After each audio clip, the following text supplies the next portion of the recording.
Hello, and welcome back to the Almost There podcast. Here we are, episode 3. We've made it. I'm Alicia Long, and I'm here at an undisclosed location with...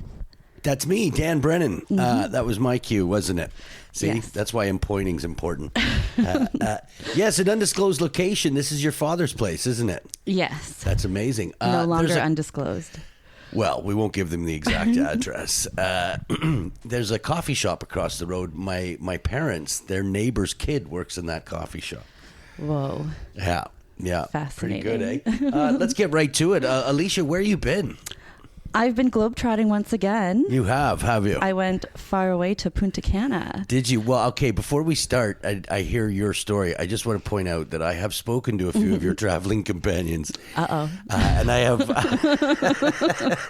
I only really have one question I'd like you to illuminate for the listeners.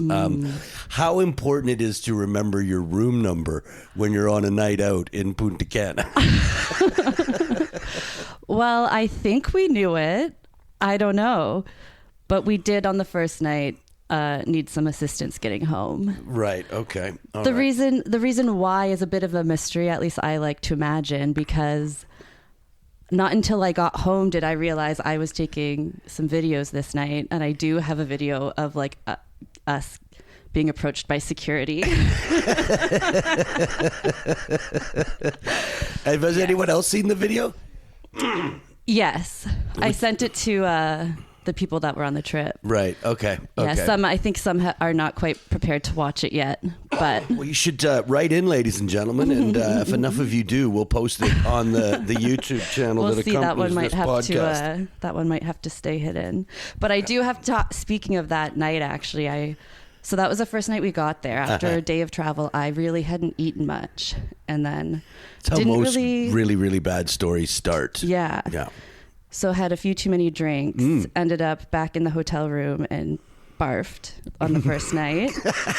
And the sweet and dear and hilarious Becca Binns was one of my roommates on the trip. Hamilton comedian Becca Binns. Yes, and she had gone to the room earlier and gone to bed and then was disturbed by a couple of hooligans. And then so she woke up and was like, looking after me and taking care of me, but she was like, Alicia, I'm so sorry. Like, I am not going to clean up your barf. Like, you need to deal with that. And apparently I was just like, I didn't do that. That wasn't me. Your other traveling companion, Lindsay, who's the head bartender at Levity and an all-around great gal, she remembered that part of the story. That was... Yes. The denial of the puke. And I knew, Becca woke up and she was like, I'm so sorry if I was a bitch to you guys last night. And we were like, what are you talking about? And then she was like, yeah, you guys were really drunk. And immediately I was like, whatever you had to do when we were drunk, you're forgiven. Like, you were not a bitch, whatever you did. Because I know sometimes I can get very stubborn when I'm drunk, but I did not, this lying side is new. I did not know that sometimes I'm also a liar. So I just want to give a public thank you and apology to Becca. Yeah, for the one and only trip she'll take with you. Yes, Yeah. I also did make a very vulgar promise of what I would do to make it up to her for taking care of me, but... I don't know. It might be too graphic for the podcast. You can tell me off air, though. You must now. I can't live without knowing what that is. Don't make me ask Becca. Fantastic. Well, what about you? Where you been? Okay, so in theory, the passport saga comes to an end. I got a call from my mom saying that a passport arrived at her house because I still use that as my mailing address, undisclosed. And... I haven't seen it yet. I haven't had a chance. I've been so busy to get up and actually lay hands on the passport. I feel that my hands may start to burn just by touching it. But yes, the passport saga has ended, hopefully.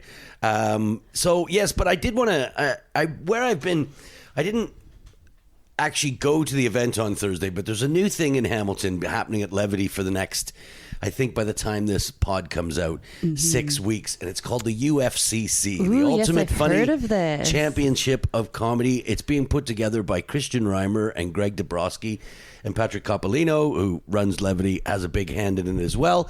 And to say that it's had its teething problems is an understatement. But the guys you wouldn't know it from the outside, though. No, you wouldn't. It seems like it's launched, like they had a nice ad. ad in the paper. They've been doing some social media stuff. Yeah. Yeah. I didn't see any of that. From the outside, it looks like it's been going smoothly.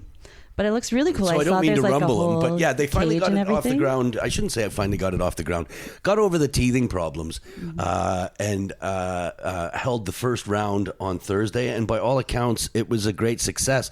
I participated in one of the practice rounds because I think that was the big problem. It was a new concept. And, you know, it was on paper, but no one had actually seen it in practice. Yeah, because it's not just like a funniest comic. Like it's not people doing sets. It's like games and stuff, right? Yeah, absolutely. Like improv games and roast battles and impressions. Oh, awesome. So you don't really know what you're going to be competing until, in theory, a week before. So that's good. And I hope like people take it seriously and do get a chance to write towards it. Do you know what I mean? Because when I did the practice round, I was up against Blind Dave, and we literally walked on stage and said, "Okay, you guys are doing a roast battle," and we're like, "Oh, okay." So that was actually more nerve wracking than doing a set that you thought about and prepared. I came off sweating after that. I kicked his ass. Fun. A nice new challenge. Joking. Yeah, no, it was a good challenge. So it was really fun, and they got a chance to work out the kinks, and they've got refs and announcers, and a stage set that looks amazing.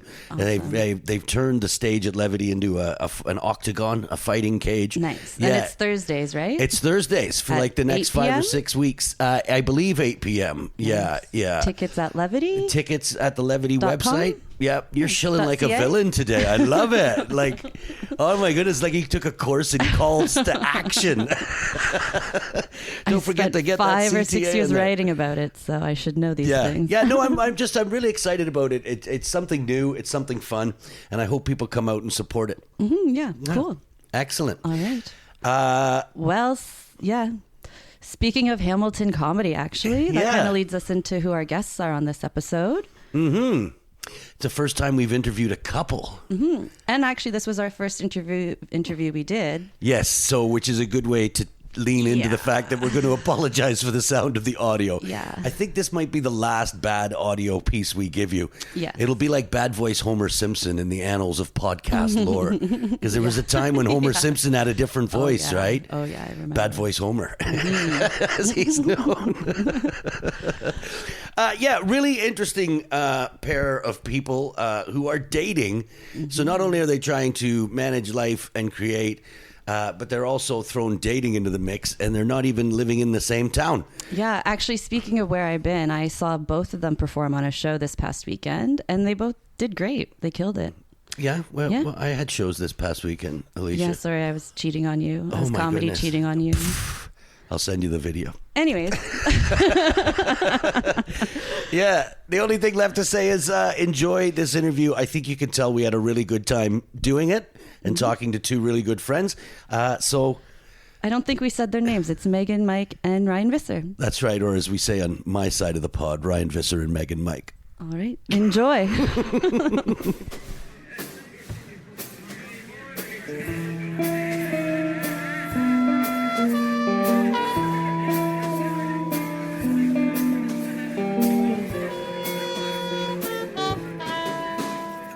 So welcome to Cocktail Hour. This is a segment on the show where we talk to our soon-to-be famous and very artistic and talented friends. Today we are joined by two very funny stand-up comedians, Megan, Myke, and Ryan Visser. Welcome. Hey. Should we mention up front that you're dating? No. No? You're going to keep that a secret? Wait till Teen Beat uncovers the story? Let's just make a lot of really sexual references, but don't say that we're dating. That's so. I think that would add like that kind of that Nescafe. You remember that commercial series where it's like, will they, won't they? With George Clooney and a cup Even of coffee. No, it was. That's Flings. Have you seen Oh yeah, that's Folgers. No, that's Spence Diamonds, isn't it? No, I think those two got arrested because they're not on. The brother comes home and his like sister's up, and he's like gives her a gift, and she like puts the ribbon on him. It's like, you're my present. It's like they have like real palatable sexual tension. Yeah, it's great. This is why I threw my TV out. The actors, this is like from the 90s, I think. Oh, really? The actors must have been fucking. That's how you get that level of sexual tension. Right. Okay. or they were scheduled to fuck later, maybe. Yeah. Folks, we like to always start this segment off trying to remind ourselves where we met for the first time. And I was thinking about that on the way over here. And I think we all met at the Judge on a Sunday at the Laugh at the Judge show. Not at the same time, not on one magical night or anything like that, but I think that would be the first Also place where we met. Yeah. Oh, interesting. Interesting. Oh, what a magical. And you never thought of dating.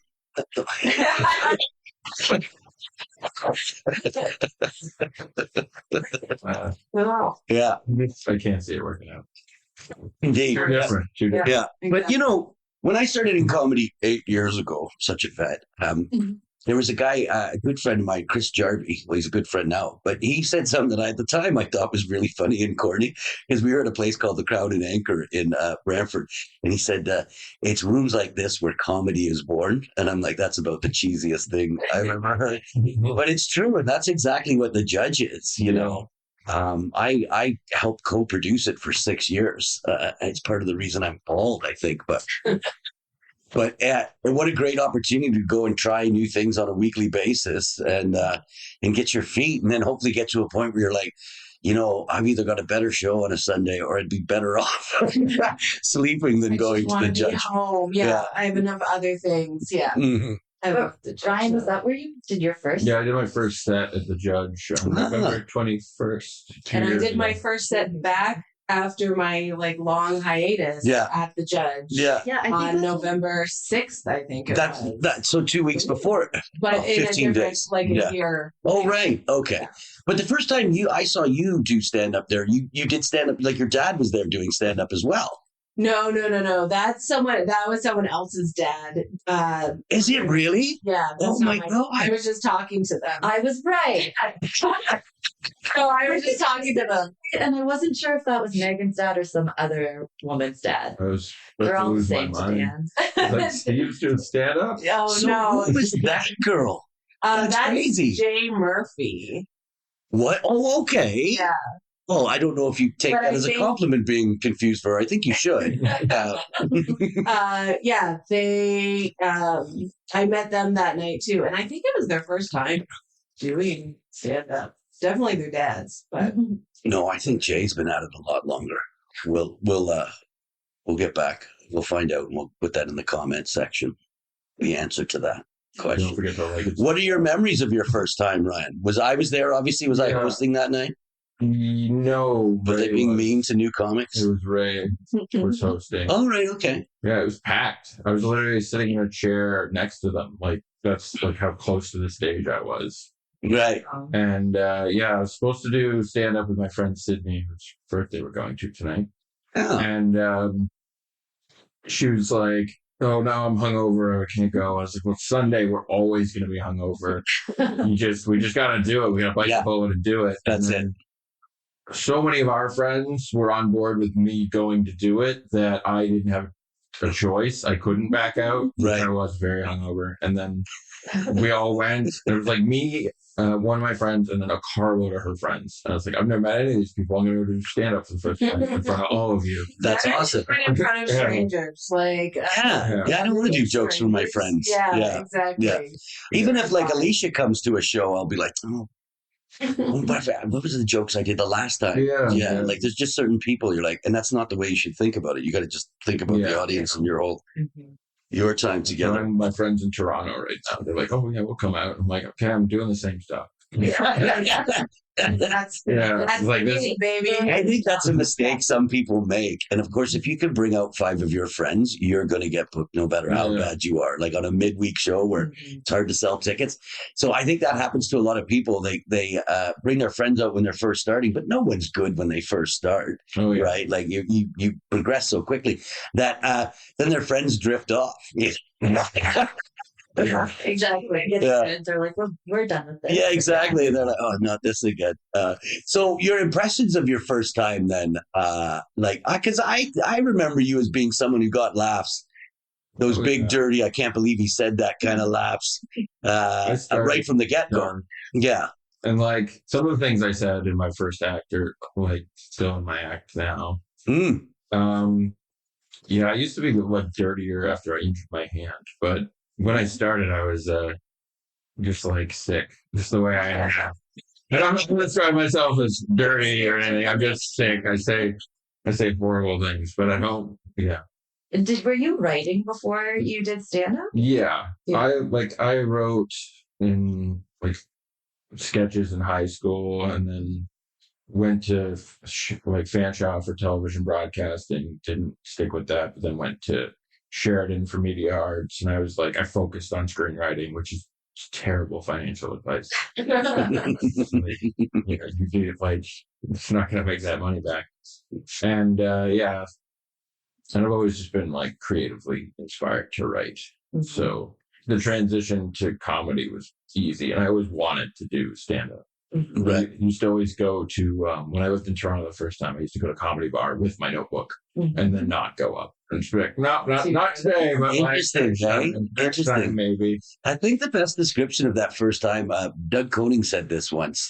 Doug Koning, who's another local comedian that we'll have on at some point, but he said it's just like sex, because everybody makes such a big deal the first time they have sex, right? And then by the time you've had it 100 times and you still don't know what you're doing. No, but then like within a week afterwards, you're like, yeah, what was that such a? Not that it wasn't a big deal, but man, I made a big deal out of nothing. Yeah, but just like sex, and threw up after. Crying and sweating. And I was like nervously drinking also, like, which hit the hangover. So I was like drunk quick, and then I was up. I was like, but it was packed and I was killing, and I was like, oh, this is everything I've wanted. Nice. Yeah. And then my next set was is it a Hamilton show? Yeah, it's a Hamilton show. Sim used to run it. Oh, at the Corktown? No, not Corktown. It was it's like this motorcycle bar. I don't remember that at all. Man. Not the barber shop down on Barton Street? No. Oh, sorry, the Galley Pump. The Galley Pump. Anyway, It's an old woman. so Alicia, are you familiar with the Galley Pump? I'm not. Okay, so it is probably Hamilton's oldest bar, some people believe. And anyways, it's in the North End. It's close to the docks. And there is like short-term accommodation above it. It's like an old school hotel/bar. So like the 10 bikers that are there in this massive room, which is an ideal for comedy, sometimes they listen, sometimes they don't. Sometimes they just walk upstairs, make some toast and come back down again. It was bingo night. I think anyone at bingo night knew comedy was about to happen to them. Yeah. And then, there were some people who tried to stick around, and then the first comic went up and he called somebody in the audience a slur. Oh, God. And then from then on, it just kept evolving. And by the time I got up, it was like 2 people, and I was like, I'm just going to do my best I can to these people. Mm. And I always feel though, in a situation like that, like I'll switch up on the fly. Not that, like you're calling an audible at the line in football, but like if I go and there's only 2 people there and you were expecting maybe 20 or 30, I'll try newer stuff that I didn't think. Yeah. You know what I mean? I'm not worried about being That's where I go a little unhinged. I'm like, well, yeah.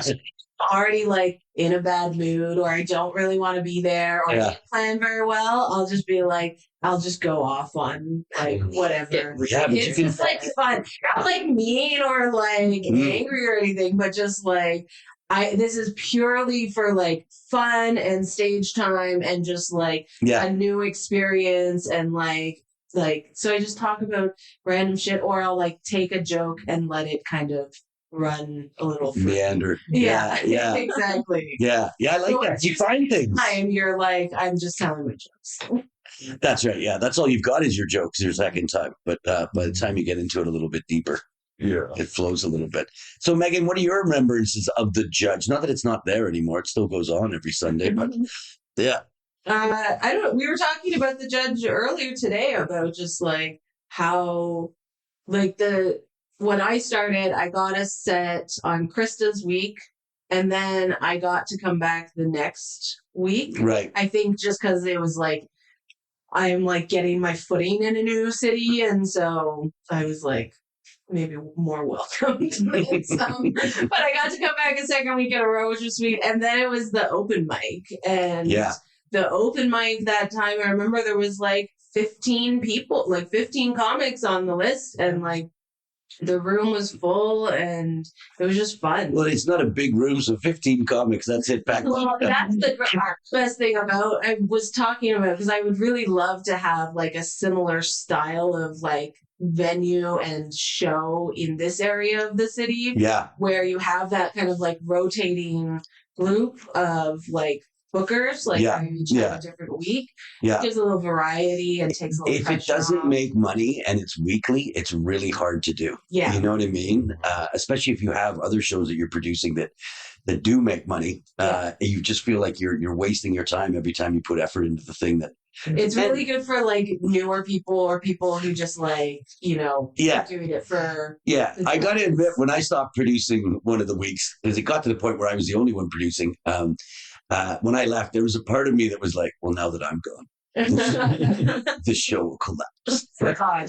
Okay, and candidly, it is not the same. Well, I have to say that the last time I went, which was about a month ago, about a month ago, I went and there was like a couple, like couples there. You know what I mean? Like people looking for something to do on a Sunday. So I think it's got a life of its own that way, right? But well, that's the thing about the venue is like it's so nice that it has this little separate space upstairs where like I feel like the comics that go there typically or at least went there when I went there a lot was like a lot of like nice community centric comics as well, where it's like we're actually here because we like love comedy, but also we like each other. So it was very easy for the room to be warm, even if it was all comics. And if you sprinkled in like one or two people that like meandered upstairs, or like we had regulars, like Alicia would come there all the time with Andrew and Elaine, and that's where I met Ike, I think. Ike's an episode all on his own. That he's not invited to participate in. Conversation about it. But like, what is great about the Judge is that it's small enough to be like intimate, that like it can feel full and warm very quickly, and you do have that opportunity of people downstairs coming upstairs, right? But you're not in that place where you're doing comedy to somebody. I produced so many shows like that in Toronto. Like I ran 5 different shows in Toronto, and a lot of them were just like in a restaurant or in a bar or whatever. And it's like most people that are there that night just there to have a conversation. That's the thing about starting out in comedy, because you start out in rooms where like there's people sitting at the bar with their back to you, and they're like, "Oh, there's comedy tonight." I mean, whose bloody idea was that? It must be that new manager trying things, you know. And then you learn a whole bunch of skills to play those rooms that you know. Eventually, if it was your name on the marquee, you would never need to employ again, you know. So I always find that really funny. Like I always say, because you know, you do a set, you do a show, you walk out, you think about how it went, and like, oh, that crowd was weird in this way, or like wasn't a great crowd tonight. And I always like those things can be true, but the best comics can walk into any room and like get it, right? And that's the goal. It's like I want to be able to walk into a room full of people who hate me on sight and then make them laugh.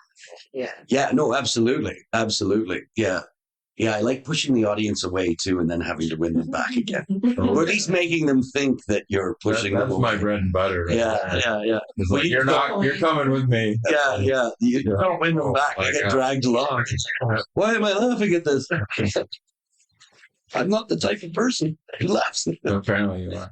Yeah, exactly. Exactly. No, you go to the comedy to learn about yourself. Did you ever do the backstreet? Yes. Because that's an experience. Yes. Of like a room of people who aren't there for comedy, but also what are they there? Yeah. Well, I don't think the guy that there for comedy. I don't think the guy who produced that show likes me very much, because he would never reach out to me to do it. But I remember, I know exactly. It seems so weird, doesn't it? But I remember messaging him. But like coming out of the pandemic, I was just everywhere. There were so few shows. Like it wasn't healthy and robust like it is now. But I was like absolutely scrambling. I remember going there one night and there was literally nobody in this big room with a nice stage that bands play on it. Yeah. It was pretty rough in that regard. And I remember some young kid was on the stage. He came from Toronto and he started doing crowd work with me. And I didn't lose it, but I'm like, I'm a comedian, dude. Don't do this to me. Yeah, exactly. No one's learning. Yeah, there is a room in Toronto when I first started. I spent a lot of time when you said that, like, these are the rooms where comedy is created. It was like, it was Crown and Tiger. Alicia, you might be familiar at College in Bathurst. I don't think it's there anymore, but it was in a basement, and it was like there was an 8:00 show, which was great. I think it was it doesn't matter. And then there's like a 10:00 open mic that usually would end up starting at like 11 and then run until like 2 a.m. And it was just an empty basement with either no one or the drunkest people you've ever. Yeah. Like one time a guy started a fire because he fell asleep inside in a basement. We used to smoke down there all the time. That was like, how long was he sat there smoldering before? Like that's not a quick fire unless he was doused in gasoline or. Well, it was like it was burning. You know what I mean? Not like a fire. It was, yeah. We didn't have to evacuate. We like woke him up and told him, and then he was like, "Oh." Yeah. So Megan, you started out in Ottawa, though. Am I right? I know nothing about you. This is why I said 2 days. 0 for 2. I'm from Hamilton. Yeah. I was born in Hamilton. Lived in this house. I moved to Toronto when I was 17. I started comedy. Oh God, I don't know how old I was. 13-ish. Really? Years ago. Oh, 13. Yeah. That's my son. He did his first set at 5. No, 4. 4.5. But yeah, I started in Toronto in comedy about 13. I don't know what year it is. So like around 2010. Right. And then I moved back to Hamilton in like 2016. Right. We could provide video of our first sets. Yeah, I was gonna say, where was your first set? My first set was. I actually have a great story of how I got my first set, but it's long. Tell it. My first set was in Toronto. I forget what the room, like the bar, was called, but the show was called the Texas Comedy Massacre. All right. And it was like a good show. That was all. It was a paid show. My first set. Should it be the Toronto Comedy Massacre? Like, would people still get that? It's like Texas Train Stop. Well, I know that's the reference, but I think you could get away with just having the word massacre there. Yeah. Anyway. Comedians aren't creative. Yeah, it was a good show. I got paid $5. I went bullet also, so that was fun. You got paid your first time? I still have my $5 that I was paid. It's downstairs. I want to put it in like in a frame, but it's downstairs. I didn't realize how special that was at the time. Yeah. Comedy money is hard to come by. Yeah. I think I have $5 and a drink ticket, actually. The luxury. So yeah, my biggest, like, when I watch my setback, I'm like, too many words. Like, way too many words. I was not a writer before I started doing it. I'm a storyteller. I love words. So too many words. And my biggest note watching myself is just screaming in my head, just stand still. Stop. Like, I was just like rocking back and forth. And like, so, but it was good. It went fine. I was very nervous to watch it. He sent it to me, actually. He found it on the internet. Oh, somebody else filmed it? Or was it something you had posted and Ryan found? Ryan found it. Someone posted that I knew that filmed it. Like, that was with me. I have a playlist of her interviews and old sets. Nice. If we weren't dating, yeah. Imagine I just. You know what? Even though you are dating, I want to know what you use that collection for. Mixed cataloging. Mixed use. Do you sometimes miss Megan's voice? You heard of this device called phone, right? You can just. I also have like most of her recorded sets just on my computer. So I like your voice. I just don't like having a live conversation. We actually talk on the phone all the time, which I like never talked to on the phone. Well, this is one of the things that I wanted to get into because you guys are a couple. You're artists in a relationship. You don't live in the same city, and obviously you have day jobs and other obligations. I particularly asked this question because Alicia obviously lives in Toronto. I live in Hamilton. We're really going to get driving 2 hours or twice a week just to do a podcast. So that's that. I feel that tension just trying to do a podcast with someone who lives in Toronto. Like how is that? Is that difficult to manage? Is that why the phone's so effective? The phone is effective. The phone is really effective. Actually, there are definitely times where we're like feeling like both just independently bad, like you can't put your finger on it kind of thing, and then we talk on the phone, it's like, oh, okay, like it's like a exhale, and because it just feels so, it makes it feel more disconnected when you're just texting. Yeah. It's like, oh, you're a real person. I forgot about that. I hate texting. I hate texting with someone I'm supposed to be in a relationship with. It drives me nuts. Yeah, I don't know why. I just because the written word's so precious to me. I think I got to get everything right. And and it just gets tiresome, and it's like it's not as effective. And there are things like there are things that I want to tell him that I'm like, I want to see your reaction. Yeah, like I want to tell you a story. To type it all. Yeah, exactly. Yeah. We start using those. It becomes more meaningless, like the texting. Exactly. It's just back and forth, whatever. Is it helpful for comedy going between the two cities? There are like benefits. It's hard because like there's just so little time, but a lot of the time that we see each other, we're doing something comedy related in that time. Right. Like whether it's me going there or him coming here, a lot of the time where we go to spend our time together is dictated by shows we've booked, essentially. So.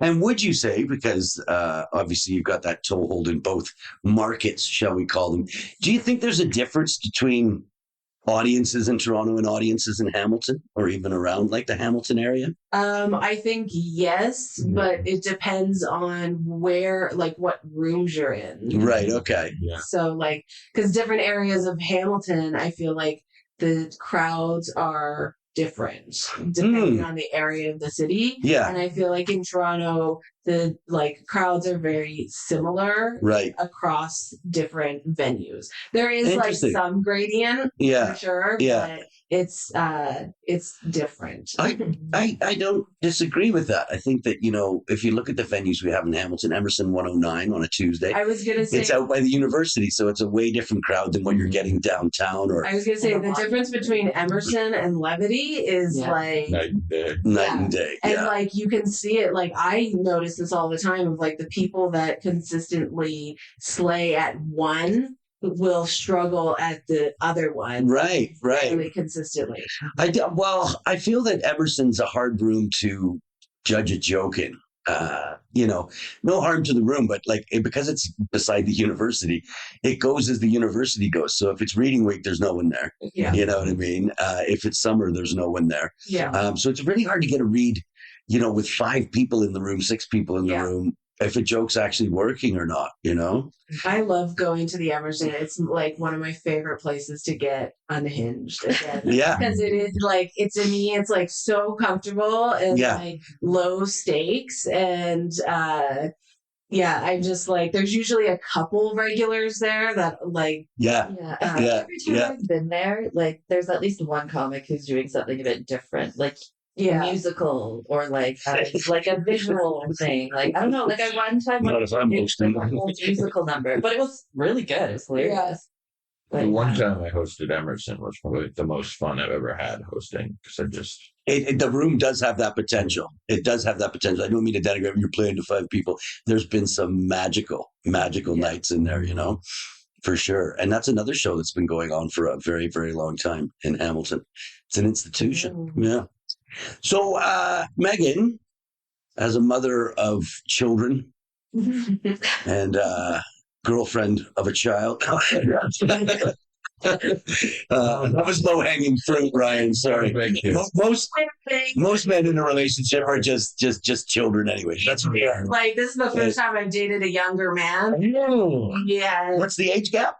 It's 4.5 years. Like, it's not major, but 12 and 16. But like, my ex is 7 years older than me. Oh, right. So, and like, my ex before him was 10 years older than me. So yeah, very different. But like, he's like, fucking, I don't know how to describe it. I can't say mature. But he's got the kind of immaturity you're looking for. Yeah. He has more depth, I think, is a big difference, and he like cares to understand, right, and cares to, like, I don't know, bridge the equitable gap, I guess. Right. Even just like division, like, but he said it best the other day. He's like, I figure I can do chores or I can die alone. Man, a lot of incels need to hear that. I have a whole joke angle about the benefits of dating an incel. Or a former incel. A former incel, yeah. No, we're saving. You're restoring someone at that point. Yeah, exactly. I had my van rental lined up. Right. Just in case you were wondering what we were talking about when Ryan was saying he goes to the dark side of things. Yeah. I have a whole joke that is that. I find that one works pretty more often than I would expect. I find the whole concept of an incel hilarious, actually. Nobody ever achieved anything by whining. You know what I mean? If you ain't got a girlfriend, go out and do the things that you need to do to get a girlfriend. Like, hang out with girls. Or not hate women. Not hate women. Yeah, it's not their fault. Oh my God. All the greatest poets are incels, writing poems about women who won't sleep with them. It's like, that's incel behavior. Yeah. It's like, I wrote this series of plays. It's like, cool. That's nice. Exactly. That's hilarious. Yeah. It's unrequited love. That's what they call it. Yeah, exactly. It's pre-branded. So the question I wanted to get to by asking that is, I'll start with you, Ryan. Do you think you have enough time for your art? Does your day allow you a schedule that you feel satisfied? I need to write more, but creatively, I'm all over the place. Like, I'm not just in comedy. Yeah. So I have a hard time being like, okay, shows, plus I have to schedule to write, plus I have to come to Hamilton to like spend time with Megan and the children. Yeah. And and then I'm like, oh, I should probably cut some clips from my last set, and I should get out and do more mics in Toronto. And also I recently got a job. I think there's also, though, like something I think about a lot and talk about a lot is like that list of like, I have to do this and this and this and this. And it's like figuring out like, what am I actually trying to gain? And they're like, what do I actually need to do for those things? Like, what's the output I'm looking for? Because like, for me, it's been weird coming back into comedy after so many years, but after doing it like heavily for years, that I came back and I like instantly started grinding again, because that's just what I did. Like, I would be out in Toronto 5-7 nights a week, doing shows every single night, and coming back, I just started doing that because it's what I'm used to. But that's why I burnt out and took a big hiatus. So it's been like a lot of kind of introspection of like, how do I balance these priorities to make sure that I have the time that I want for my art? And in order to do that, I need to focus myself a little bit more of like, what am I actually like? What's a goal? What do I want to achieve? Yeah. No, you have to be goal oriented in this life. The one question off the back of that, if I can remember what I was going to say, I wish I was one of those people who could go out once every 2 months, do the same 7 to 10 minutes, and be happy, do that for years. I wish I was one of those people, but I'm like you, like as soon as you got into it, it was like, where can we take this? Yeah. Like, what do I have to do? I'm trying How do I will this into existence? You Exactly. know? Yeah. I'm trying to do like figure out things that I can do that let me be working and like fulfilling that creativity without being out grinding at mics all the time. I'm like, but realistically, I just don't have the time. Yeah. Like, I have a full-time day job. I have 2 young kids. Yeah, it's not going to happen. A partner in another city. Yeah. Like, yeah. So do you find, this is the question, this is the brilliant question, Alicia, that I forgot, but I've now remembered. Thanks for letting me know. Do you find pursuing comedy or pursuing your art to be a selfish act? Do you feel that it's something that takes away from all your other responsibilities? I think it absolutely is a selfish act. Yeah. Like it is for me. And I think that's a good thing. It's basically what it comes down to. Yeah. Like, yeah. And that's where I need to like find what the balance is. And I've been it's been a big year. I just got separated last November. Right. So it's been a lot of change in this. And I came back to comedy last November. Right. So it's been a lot of stuff to kind of reorient.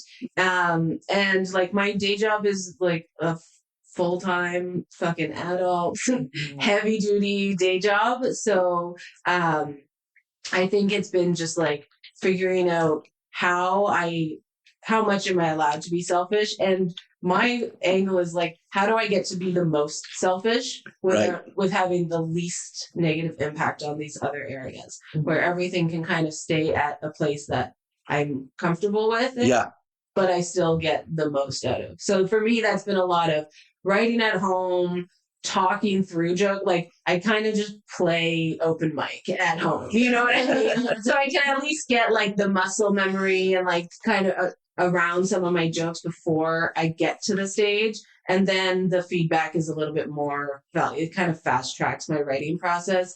And like having him to talk about comedy with and talk about ideas. And like, I said this recently of like, we constantly are like on our own asses independently and together of like, we need to do more writing. We need to work on this project. Work on that project. Yeah. But I'm like, we also do a ton of very casual work just by virtue of our relationship. Right. Yeah. I was like falling asleep the other night. I woke up suddenly, texted him like a rewrite and tag for one of his jokes, and then went back to sleep. Was it any good? Yes. Okay, good. It'll see stage thing. I try and program myself to dream about jokes, or at least stand up. I think once or twice I've woken up going, I wrote a joke in my sleep, and then realized that it was not a joke at all. Should stay in my sleep. What about you, Ryan? Like, you're a bit younger, obviously. You don't have the same level of responsibility. When I was in college, I found like my roommate and I, he's like insanely, well, my roommate at the time, he's insanely productive human being to the point when you're around him, it's like exhausting. And he and I like basically had this work mentality. He was way better at it than I was, but basically it's like you're trying to convince yourself. I had a job and I had school and I was trying to write stuff, and you have to like separate in your mind what you're doing, like work wise, like job, school, whatever. That's not work. That's not your real work. Right. Your creative work is your work. So you put all that aside and then you focus on the other thing. Yeah. Like I said, you're way better at it than I was. But yeah, I think we picked that up from Stephen Pressfield's The War of Art. Are you recommending a book to us? I'm recommending a book. War of Art. That sounds interesting. Yeah, it's pretty short too. It's about art and it's short. Well, I mean, those are two selling points right there. It's about getting your shit together and working on your creative projects. Like that sounds like something I could read. That's the thing for me, always feeling like unorganized. And, I try not to do any comedy thing between 9 and 3:30 because I find for the day job, it just throws me off course. Yeah. You know what I mean? So I was doing some like double dipping of like, I'll make this Instagram post or work on this poster or something. Yeah. And I'm like, I can't do this. It's too much. Yeah. And I like all of those things I need to get better at, like making posters, making Instagram posts and stuff. Because for me at the moment, it's so time consuming. Yeah. Put the pretty picture up on I resent so much. I could rant this for so long. I resent that to be an artist, you have to be a content creator. I fucking hate it so much. Like, so you're all producers too. Like, you've all produced shows in the past. Like, that's what I think, in my opinion, a bit of an issue with like why maybe there isn't as much growth in comedy is that all the comics are doing the producing when like that's a totally different skill set and everything than really like actually being a comic. Well, what I've seen in my years is people come in as a comic, right? You come in as an open micer. And then there are certain people who are really good at producing shows and they like that becomes their priority. And they still will do comedy. And oftentimes you'll see them like post frequently or things like that, where it's like they kind of are giving themselves work through their shows, but they're just better at producing shows. So that becomes the focus. And like you see people split. So like I don't know where I lie in that currently, but like to the point, currently I've put producing on a back burner for myself because I don't have. I want to do less of it last year or next year, not last year. Because last year I produced a lot of shows, and if I broke even on all the shows I did, that's a great return. You know what I mean? Some of them really struggled. But I learned a lot about producing shows, and I'm smart enough to know that when it comes to marketing anything, you've got to be willing to experiment, right? And like my monthly show, The Block Co, in the Cured Comedy at The Block Co, and we did that show, like I did that show for 6 months without really getting a good audience out to it. And then it occurred to me one day, because I'm awfully thick and things come to me slowly. I'm like, you're still doing all the same things month in, month out. You know what I mean? So he's changed up. I had little cards printed to go on all the tables so people can see them. We added QR codes. We're going to switch what day of the week we do it on for next year. You got to be willing to bounce things around. But I look at producing as a necessity to what you were saying, Alicia. But I also know that if I'd have spent the amount of time I spent producing shows, if I'd have just spent that time reaching out to producers, I would be way better off. And I always see producing a show as taking away from being a comedian. Right? You know? It's very hard. And I think it is, like it's very time consuming, especially if you're doing a ticketed show. Like it's one thing to run like The Judge, right? Where it's like, that's kind of just like a fun comic workout show. And like you're just there for laughs and stage time. But to put together like a ticketed event, like that's why I stopped doing the Clifford show, was because I was getting good audiences. We went for like summer break and then we came back to it and I was like, tickets aren't selling and I just don't have like the time and energy to do the experiments. And absolutely. And even as a comic on Instagram, like I'm not a famous comic. I don't have a ton of like fans, right? So when I'm promoting a show through Instagram, it's just going to Dan and Ryan. It's going to comics that are on the show or want to be on the show and are mad that they're not on the show. That's also part of the thing why I think it's like an issue. Well, not an issue, but it's a struggle to have the comics running it, because then you're also getting in all this interpersonal like drama of comedy. It's exhausting. There are egos and like the gatekeeping and the other thing with the whole digital world, I often say, if you're going to produce a show, you need two people now. Or you need someone who doesn't have a job. Well, that's the thing is we were producing shows together and then he fucking moved.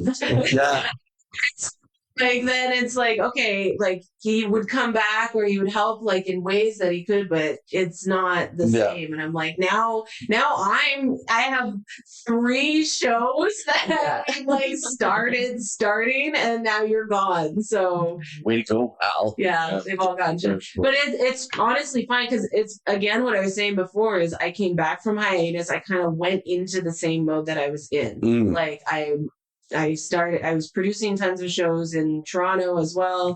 And so that was just like normal for me. And then I've come to realize that, no, I want to be working on my comedy. Right. And that is what I want to prioritize. So let other people do the show thing. Yeah. Hamilton's like growing as a scene since when I started. So that was the priority when I like wanted to produce shows here. I was like, we need more shows. Yeah. There's not enough. We don't even have an open mic, like a consistent open mic. We don't have a Monday open mic. Like, you need a Monday room to mess about. Like, I know Sunday at the Judge is great and all that, but a Monday room, man, you need a Monday room to get your week started off. Get the bad jokes out and get on with it. Even in Toronto, like, I found a great Monday room. There's a Monday room, but I don't love it. And also, it's like the sign-ups, like, sign up at 6:30. If you get there at 6:30, 30 people are already on the list. Yeah, right, and right. Like, and then that's for the 9 o'clock show, and you have to stay until that 9 o'clock show. It's unruly. Like, hearing the stories now is like, it is so, I'm like, I don't know if I could have done it. Yeah. Like, I don't know. It's walking distance from my house, and I don't go. It's right. crazy. And do you get a full 5 or is it like 3? I think it's 5. 5. Yeah, 5 to 7. Yeah. Yeah, even as like an audience member for like open mics in Toronto, it's like it's just an unending. Yeah. What is happening? I feel like I'm in another dimension because yeah, it's brutal when there's a host that gets up in between every act. Yeah. Like, if every act is my God. There was this like infamous room in Toronto back in the day. I think it's called Sonic. It was like one of those like tiny coffee shop, but they also sell beer. So like in the evenings. So it was like a late night Tuesday room. It's a comic only room. It's like a tiny house and the comedy is in the attic. Tiny space, like, the room would go till like 2:30 in the morning, easy. And the host, there'd be 25 people, and this host would get up and would do 5 minutes between every single. His name is Van Dad. I think he's kind of around still. Oh, I remember that guy. Actually, that's funny because he used to annoy people with that, with the doing the 5 minutes. Well, when I started out, Team Pro Van Dad. Are you okay? I think he divides opinion. But when I first started out, back before weed was legal, we were doing a vape lounge on Lakeshore, and I was outside, and I said to him, I was like, I'm frustrated because, like, I feel like I'm starting in comedy so late. I don't know how far I can take it. I feel like I'm behind the 8 ball.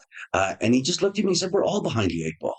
You know what I mean? Like, whatever you think is holding you back in comedy, something else is holding somebody else back, So I've always thought about that, like no one has a right to this. Graham, Todd Graham? Yeah. Like, he started late, and he's odd. Like, he started open micing when I was an open mic. Right. Like, he was great instantly. Yeah. Like, I remember seeing him at like an early 6 o'clock Tuesday show. Yeah. And like occasionally in like the open mic scene, you just get the random guy that shows up and does a set. Sure. Maybe like he pops up every few months. So it was like, oh, here's some weird old guy that's going to come and do a set. And he gets up, and the way that he like his whole shtick, he's so like deadpan, and he just was like kind of adjusting his pants and then said his first joke, and it was just like so funny, and he just won everyone instantly. Nice. Like, also nicest guy, Todd Graham, if you're listening. Yeah, that helps too. One thing about these creative industries, you got to be someone people like to work with. Why would you want to, go out and do a 12-hour day filming or something like that with people that you don't get along with? I couldn't do it. I think it's important. And I think, like, on a comedy show, especially, if, like, anytime I've been backstage with people that I really get along with, and there's lots of laughter backstage and we're all in a great mood, I think that energy translates onto the stage. Like, there's no two ways about it. It's like you're having fun. You're priming people to have fun. Yeah, exactly. The energy. Yeah. You don't have to just flip a switch. You're already there. Yeah, that's it. Yeah. Good stuff. Yeah. All right. Alicia, do you have any other questions for our guests? Do you think they were pretty good guests or what? I think you've been a good guest. Should we stay friends with them? Or yeah, they can stay friends. This is the first time we've attempted to record. I'm just looking at the levels now going, and the whole time I'm like, I'm clearly not going to be able to save this. And it's going to end up on the computer somewhere, and I'll be like, no idea where that is. I have to pay someone $100 to find it for me. Just label it when you save it. All right. Well, I'm going to do second draft. Yeah.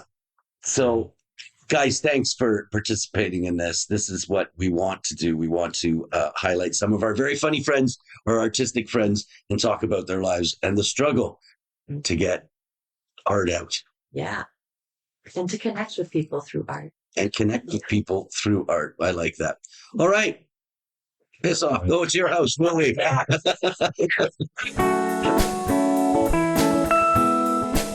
The this is our little wind down segment. And this week it's called Alicia Turns Us On.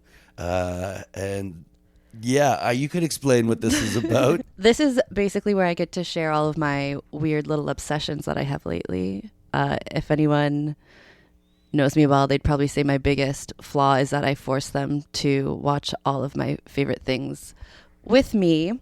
So now I'm going to do that in this segment instead of forcing these things on my friends. This should improve your relationships with people. Yeah, exactly. So it's basically anything like a movie, TV show, band, whatever, books, maybe an article here and there, anything that's caught my obsession this week. Right. Okay, so what have you got for us then? All right.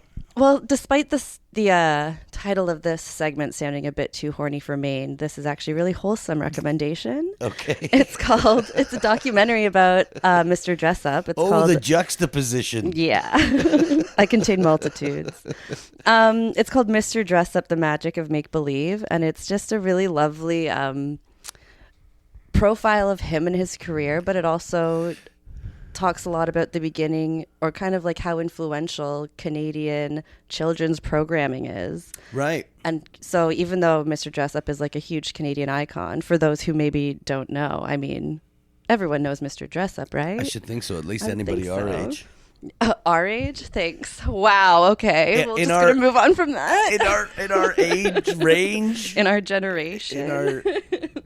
But anyways, yeah, so he's actually American, and he came to Canada because the CBC hired Mr. Rogers to like kind of develop all this programming. And he did such a good job, they like wanted him to stay. And Mr. Rogers was like, sorry, I can't. I'm going to go back to the States, but you should hire Ernie. Right. That's Mr. Dress Up's real name, yeah. Yeah, and it's really awesome. And it was just basically, they also kind of go into talking about how like the format of the show was even just kind of like long form improv.